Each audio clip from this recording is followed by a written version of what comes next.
Ladies and gentlemen, imagine a ripple in a still pond. You see the first concentric circle, but by the time the outer ones form, the fish have already swum, the shore has already felt the splash, and most of us are still staring at the spot where the rock hit. Today, that rock just dropped, but most Americans, most of you haven't yet felt the outer ripples. You don't yet see what's coming, and that's exactly why we need to talk about what just happened. Because something just shifted, maybe in policy, maybe in economy, maybe in trust. Something so subtle that it's sneaking past the headlines, past your social feeds, quick swipe past the morning coffee conversation. Its consequences are gathering momentum, unseen, unheard until one day they're undeniable. You might not be aware yet, but those consequences will touch your wallet. They will shape who you trust, who leads you, and whether the society you believe in holds together. Whether the future we tell our kids about still looks possible. Because what just happened threatened more than a moment, it threatened a foundation. There are moments in history when people wake up too late. They go about their daily routines, sipping their coffee, scrolling their feeds, complaining about traffic or the price of groceries. And by the time they look up, something fundamental has already shifted beneath their feet. That's what just happened, and the problem isn't just the event itself, it's the blindness to what it means. Because the real danger isn't always in the crash, it's in the silence right before it. It's in the calm where everyone convinces themselves that nothing is wrong, when in reality, the foundation is already cracking. Think about it. The most powerful events in history didn't announce themselves with fireworks. They started quietly. They started with small signs that people brushed aside as unimportant, things that didn't immediately disrupt daily life. And by the time the masses caught on, it was too late to prepare, too late to respond. That's where we are right now. Something has happened. Something so profound that it will reshape the direction of this country. And yet most people don't even realize it. They haven't connected the dots. They haven't felt the shockwave, and that ignorance is the most dangerous part of all, because this isn't just about politics. It isn't just about economics. It's about the invisible shift in trust, in stability, in what people believe is safe and secure. You can measure dollars. You can measure policies. But you can't easily measure what happens when people stop believing in the system that supports them. You can't measure what happens when trust evaporates. And that's exactly where the real consequences live, in the unseen, in the unspoken, in the things that don't make it into headlines but shape your life every single day. Right now, millions of people are living as if nothing changed. They'll go to work tomorrow. They'll laugh at dinner, they'll pay their bills, but the ripple has already started. It's moving quietly across the pond, and by the time it hits the edge, by the time it collides with ordinary life, it will be too late to say we didn't see it coming. Because we did see it, we just chose to look away.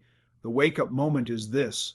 Every single one of us is sitting on a timeline that doesn't stop just because we want it to.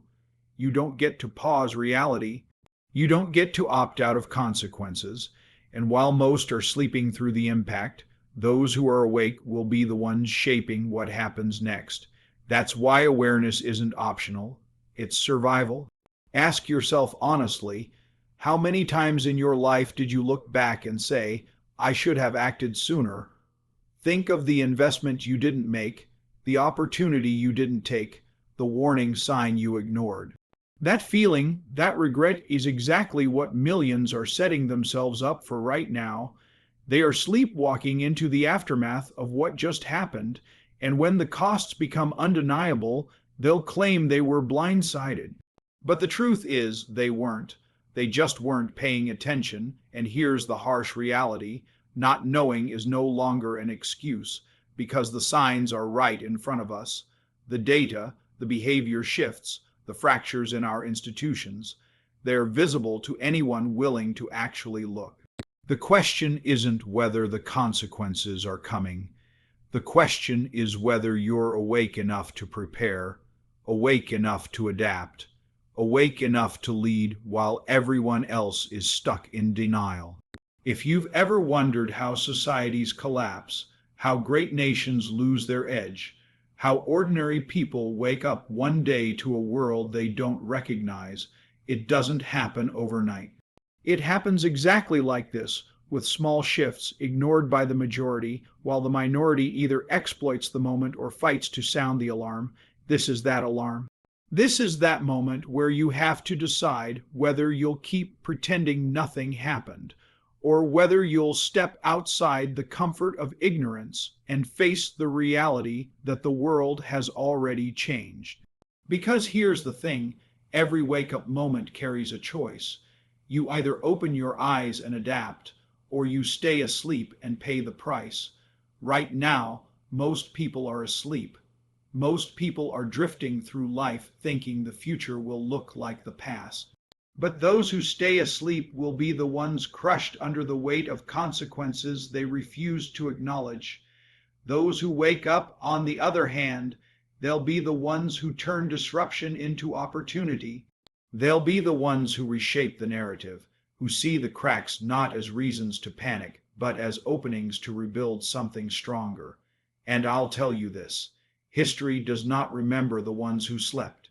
It remembers the ones who woke up first, the ones who saw the danger, who saw the opportunity, who acted while everyone else stayed stuck.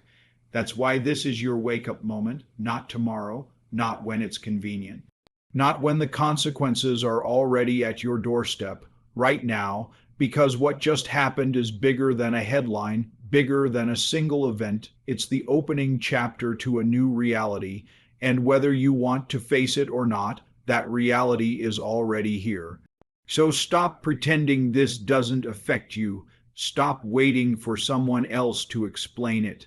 Stop assuming life will keep moving on autopilot. The wake-up call has already rung. The only question is whether you're willing to hear it, or whether you'll be one of the many who chose to sleep through history. The most dangerous consequences are never the ones you see on the surface. They're not the headlines flashing across your phone, not the sound bites replayed on the evening news, not the loud arguments on social media. Those are distractions, noise designed to keep you looking at the obvious. The real consequences are quieter, harder to see, but far more devastating. They're invisible until they aren't, and by the time they become visible, it's already too late. Think about erosion. You walk across a bridge every day and it feels sturdy, unshakable. But underneath, water is wearing away at the supports. The cracks are forming in places no one bothers to check. Then one day, without warning, the whole thing collapses. People will call it sudden, but it wasn't sudden at all. It was invisible consequences building over time. That's exactly where we stand today. Something has shifted, and while most people are focused on what they can see, the real damage is happening underneath the surface. The economy doesn't break in a single moment. It bends slowly until it snaps. Trust in institutions doesn't vanish overnight. It dissolves piece by piece with every lie, every cover-up, every failure to deliver. Communities don't fall apart in a single argument. They fracture little by little, neighbor against neighbor, until the fabric of society is too torn to stitch back together. These are the invisible consequences, the ones you don't feel today but will absolutely feel tomorrow. Right now, millions are telling themselves they're fine. Their job still exists. Their bills are still getting paid, the lights are still on. They think because their immediate routine hasn't been shattered, nothing has really changed. But they don't realize that invisible consequences are like smoke in the walls of a house. You don't notice it until the fire erupts, and by then the whole structure is engulfed. One of the first invisible consequences we're already living with is the erosion of trust. Trust is the glue that holds societies together. Trust in your neighbor, trust in your leaders, trust in your systems. Without trust, people stop cooperating. They stop believing in solutions. They stop listening. And the moment trust collapses, chaos steps in to replace it. The average person might not see it yet, but it's happened. Quietly, steadily, invisibly. Another invisible consequence is fatigue. When people are bombarded with crisis after crisis, when every headline screams emergency, they tune out. They stop caring. They stop paying attention. That apathy is deadly. Because once people stop engaging, once they stop demanding accountability, the worst actors step in and do whatever they want. Power consolidates not in the noise of outrage, but in the silence of exhaustion. And right now, that exhaustion is spreading everywhere. And let's talk about division. On the surface, it looks like just arguments online, families disagreeing at the dinner table, heated debates in public forums. But beneath the surface, it's much worse. Every insult, every echo chamber, every refusal to even listen is deepening the divide. Invisible consequence. People don't just disagree anymore, they dehumanize. And once people stop seeing each other as human, history tells us what comes next is never good. These consequences don't show up in your bank account today. They don't knock on your door this morning. They accumulate like debt, and just like debt, you can ignore it for a while. You can pretend it doesn't matter, but eventually the bill arrives, and when it does, it's far bigger than you ever imagined. That's what makes invisible consequences so dangerous. They give you the illusion of safety right up until the moment they demand payment. So why does this matter to you? Because if you're not paying attention, you're part of the problem. If you're ignoring the cracks, you're helping them spread. And if you're waiting until the consequences are visible, you'll be one of the ones caught unprepared. The invisible is shaping your future whether you admit it or not. The choices being made right now, the shifts happening beneath the surface, will define the opportunities, or the lack of them, that you, your family, and your community will face. You can't stop invisible consequences by wishing them away. You stop them by becoming aware, by asking questions, by refusing to accept surface-level narratives. You stop them by recognizing that what looks stable isn't always strong, that what looks normal might already be broken. Awareness is the first line of defense because when you see what others can't or won't, you have the ability to act before the collapse. And here's the truth: the invisible is always more powerful than the visible. The forces that shape nations, the forces that change lives, the forces that determine whether a society rises or falls, they're not always broadcast in neon lights. They're hidden in contracts, in policies, in quiet deals, in unspoken fears, in unchecked corruption. The people who succeed are the ones who learn to read the signs before everyone else catches on. The people who fail are the ones who insist nothing is happening until the consequences are too obvious to ignore. Look around you, listen closely. The cracks are here, the trust is eroding, the fatigue is spreading, the division is deepening. You might not feel it yet, but the consequences are already alive, already moving. And if you wait until they show up on your doorstep, you won't have the luxury of preparation. You'll only have the burden of reaction. That's why now, not later, is the moment to pay attention. The invisible is shaping everything about your tomorrow. Ignore it, and you'll wake up blindsided. Face it, and you'll be ready, because the most dangerous consequences are the ones nobody sees, until they're standing right in front of them, too big to escape. It's easy to hear about massive events and think, that doesn't really affect me. That's the mistake most people make.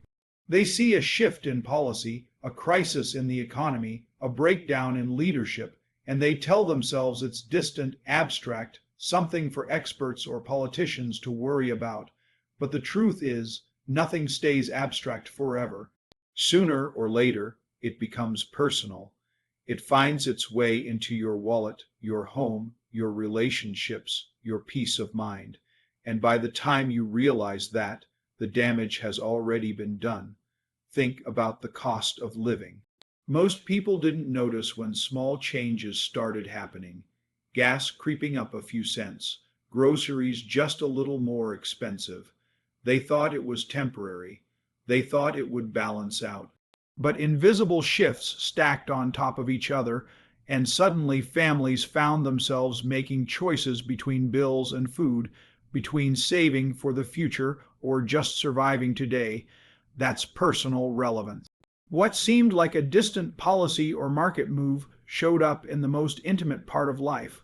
Whether or not you can feed your family with dignity, or look at trust. When institutions break down, when leaders abuse power, most people shrug and say, that's politics. They act like it's separate from their lives. But when trust collapses, what you lose is more than faith in leaders. You lose stability in your community. You lose confidence that your vote matters. You lose belief that your voice counts. And when that faith disappears, you're not just disconnected from politics. You're disconnected from the system that protects your rights, your security, your future. That isn't abstract. That's your freedom. That's your children's future. Then there's division. It's easy to laugh at arguments online, to roll your eyes at constant fighting, to think it's just noise. But division doesn't stay behind a screen. It seeps into homes, friendships, workplaces. People stop talking to each other. Families stop gathering because they can't handle one more argument at the dinner table. Communities stop cooperating. And suddenly, the simple support you used to count on, neighbors helping neighbors, families standing together, starts to break down. You feel isolated, alone, uncertain. That's not abstract. That's your life. And let's not ignore mental health. When the world feels unstable, when every headline screams crisis, when the future looks uncertain, it wears people down. Anxiety rises, depression spreads, people feel powerless, hopeless, disconnected. And it's not just happening to someone out there. It's happening to your coworkers, your friends, maybe even to you. It shows up in sleepless nights, in constant worry, in arguments over nothing, in burnout that never goes away. That's personal relevance, because no matter how tough you think you are, nobody escapes the psychological toll of uncertainty. Here's the mistake most people make. They believe that if they can't feel something today, it won't affect them tomorrow. But history proves otherwise.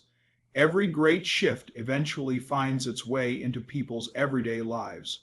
Wars don't just exist on battlefields. They exist in empty shelves at the store, in fear that your kids aren't safe. Economic downturns don't just happen in banks. They happen when you lose your job, when your retirement vanishes, when your plans for the future collapse overnight. And political corruption doesn't just live in the halls of power. It lives in the opportunities you never get, in the rights slowly stripped away while you're too distracted to notice. The harsh reality is that you don't get to choose whether or not you're affected. You're already affected. The only choice you have is whether you'll recognize it early enough to prepare, to adapt, to fight for a different outcome, or whether you'll keep pretending you're safe until the wave crashes over you. This is where awareness becomes survival, because the people who are awake, the ones who pay attention, they don't just suffer less. They actually come out stronger. They see what's happening before others do. They adjust their choices. They protect their families. They preserve their opportunities. And sometimes they even thrive when others are struggling, not because they're lucky, but because they refuse to lie to themselves about what was coming. You don't have the luxury of thinking this is about someone else. It's about you. It's about your paycheck, your kids' education, your retirement, your health, your peace of mind. It's about whether you live in a society where you can trust your neighbor, where you can speak your mind, where you can plan for tomorrow without wondering if the ground will give way beneath your feet. These aren't distant issues. They're the core of your existence, and make no mistake, ignoring personal relevance doesn't protect you.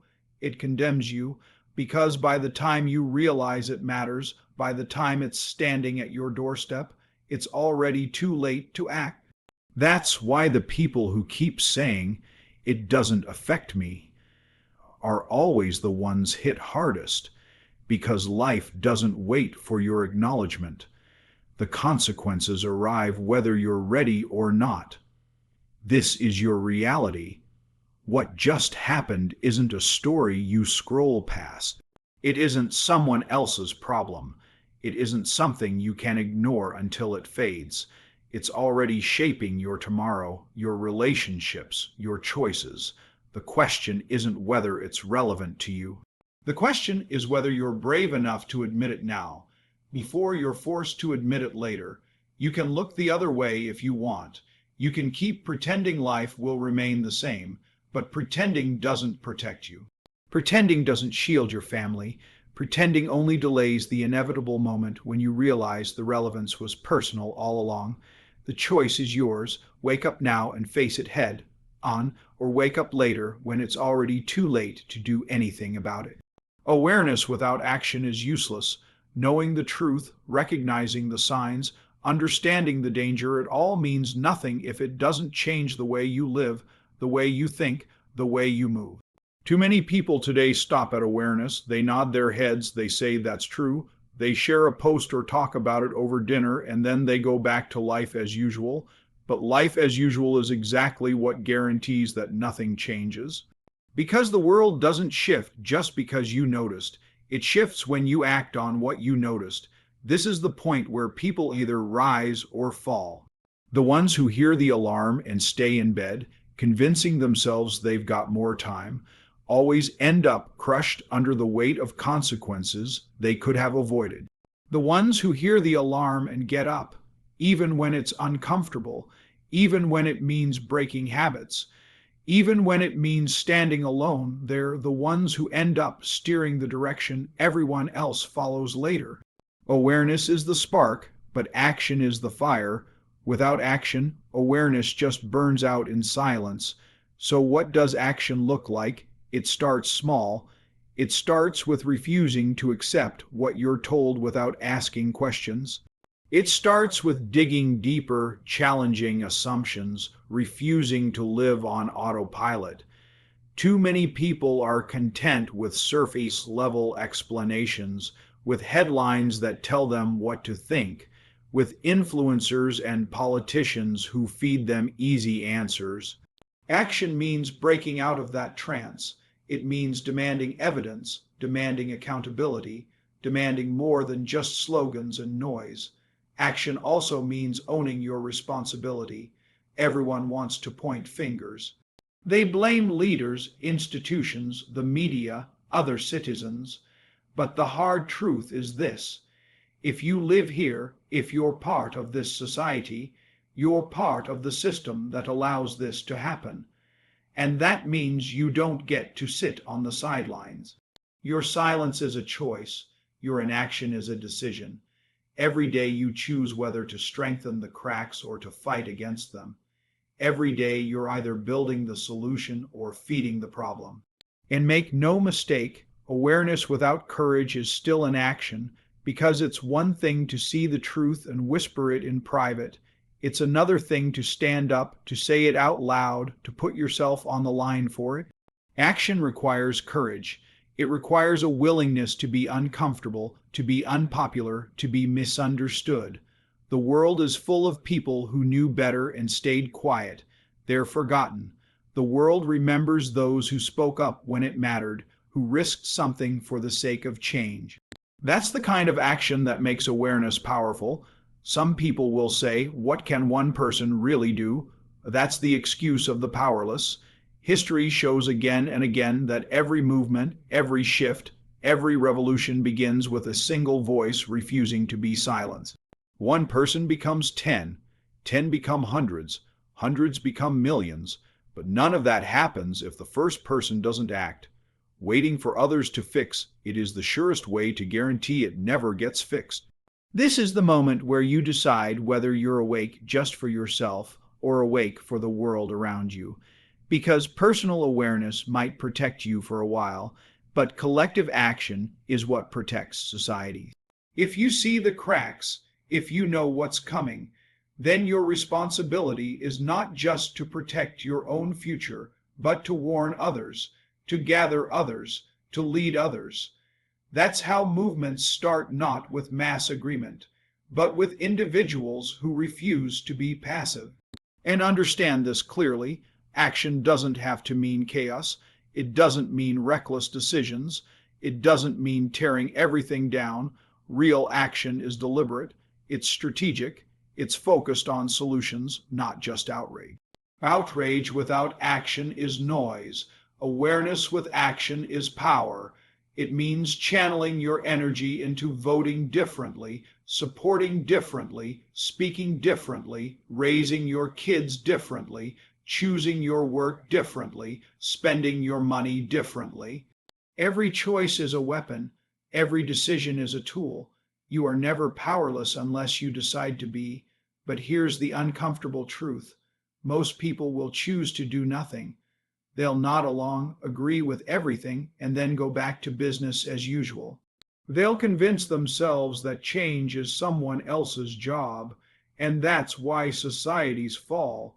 Not because evil is strong, but because apathy is stronger. Not because the truth is hidden, but because people refuse to act on it. If you want a different outcome, you cannot afford to be like most people.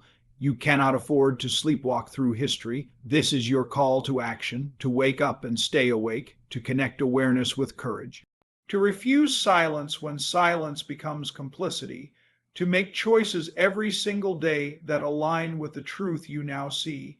Because without action, your awareness is just wasted potential, and wasted potential is the greatest tragedy of all. So stop waiting. Stop hoping someone else will fix it. Stop convincing yourself that you're powerless. You're not. You are exactly as powerful as you choose to be. Every action matters. Every choice counts. The only question is whether you'll use your awareness to change something, or whether you'll bury it and pretend it was never there. History won't wait for your answer, neither will the consequences. The future is not written yet. That's the truth most people forget when they're caught in fear, when they're overwhelmed by chaos, when they convince themselves that decline is inevitable. The story hasn't been decided. The outcome isn't locked. Every generation faces a moment like this, a moment where the cracks are obvious, where the stakes are high, where the path forward could lead to collapse or to rebirth. And in every generation, it's not the circumstances that decide the outcome, it's the people. It's whether enough of them are willing to imagine something better and then fight for it. Yes, what just happened carries consequences. Yes, the damage is real, the risks are heavy, the challenges are daunting. But buried inside every crisis is also a doorway to reinvention, a doorway to something stronger than what existed before. Because when systems break, when illusions shatter, when trust evaporates, that's also the moment when the truth is revealed. And the truth, as hard as it may be, is the foundation you can actually build on. So here's the vision. Imagine a future where awareness is the norm, not the exception. Where people don't wait until collapse to pay attention, but instead cultivate the discipline to see the cracks early, to take responsibility, to hold each other accountable. Imagine communities where trust is not just a word, but a lived reality, where neighbors look out for one another, where leaders serve instead of exploit, where systems are transparent and accountable. That's not a fantasy, that's a choice. Picture an economy where opportunity is not concentrated in the hands of a few, but spread across the many, where innovation isn't stifled by fear or corruption, but fueled by collaboration and courage, where people don't live paycheck to paycheck under the weight of invisible consequences, but instead thrive because they built something resilient, something sustainable, something fair. That is possible, but only if enough people decide they've had enough of being spectators and start acting like architects. Think about what happens when division is replaced by dialogue. Right now, people shout across lines, refusing to hear, refusing to understand. But what if the next chapter is defined by listening instead of yelling, by solving instead of scoring points, by uniting around what's shared instead of tearing each other apart over what's different? That shift doesn't require perfection. It requires humility. It requires courage. And it starts with individuals deciding that the cost of division is too high and the reward of unity is worth it. Now, imagine the impact of a generation that refuses apathy. A generation that doesn't scroll past the truth, doesn't shrug at corruption, doesn't let exhaustion numb them into silence. A generation that takes every choice seriously: how they vote, how they spend, how they lead, how they teach their kids, how they speak to their neighbors. That kind of generation builds futures that last. That kind of generation rewrites history in real time. It's easy to dismiss visions like this as idealistic, but everything that exists today, every freedom, every right, every advancement once sounded idealistic to someone. There was a time when democracy was just a dream, when civil rights were dismissed as impossible, when technology we now take for granted sounded like science fiction. The future is always shaped first in imagination, then in courage, then in action. To say it can't be done is to ignore every single example of human progress. The better future will not arrive by accident. It will not come because people hope for it. It will come because enough people demand it, enough people work for it, enough people refuse to accept anything less. And here's the truth that should wake every one of us up. The window of opportunity is not infinite. The same cracks that reveal possibilities also grow larger if ignored. The same crisis that creates space for change also carries the potential to destroy. The choice is not whether change is coming. The choice is whether that change will be driven by fear or by vision. If fear drives it, the collapse accelerates. If vision drives it, rebirth begins. That's the line we're standing on right now. So, when I speak of a better future, I'm not offering comfort. I'm offering a challenge. A better future requires sacrifice. It requires uncomfortable conversations. It requires breaking habits, resisting apathy, and rejecting the easy path of denial. It requires each of us to hold ourselves to a higher standard than the one that brought us here. That's the cost of building something better. But the reward is a society that doesn't just survive, it thrives. Families that don't just scrape by but flourish. Children who don't grow up in fear but in hope. Communities that don't just coexist but uplift each other. That future is not only worth fighting for, it's worth everything. And the most important part is this: it is possible. It is absolutely possible. The only barrier between us and that future is whether enough of us believe it, whether enough of us act like it, whether enough of us choose vision over fear. So let the current moment be more than a warning. Let it be the turning point. Let it be the place in history where we decided to stop drifting toward collapse and started steering toward renewal. That's the vision of a better future, not guaranteed, but achievable. And the only question left is whether we're willing to do the work to claim it. So here's where we stand. The moment has come. The rock has hit the water. The ripples are out there. Some are small. Some are about to break on your shore. But you have the chance to see them, to feel them, to respond. I challenge each of you. Tomorrow, wake up determined to notice. Question what seems normal. Ask who benefits. Hold the conversation, because if you remain unaware, the consequences will speak for you and they will demand a price. Let's turn this awareness into action. Let this not be another forgotten moment. Let this be the turning point where we decide the shape of what comes next for our families, our communities, our country. Thank you not just for listening, but for standing ready. The future is waiting. Let's make sure we're actually walking toward it.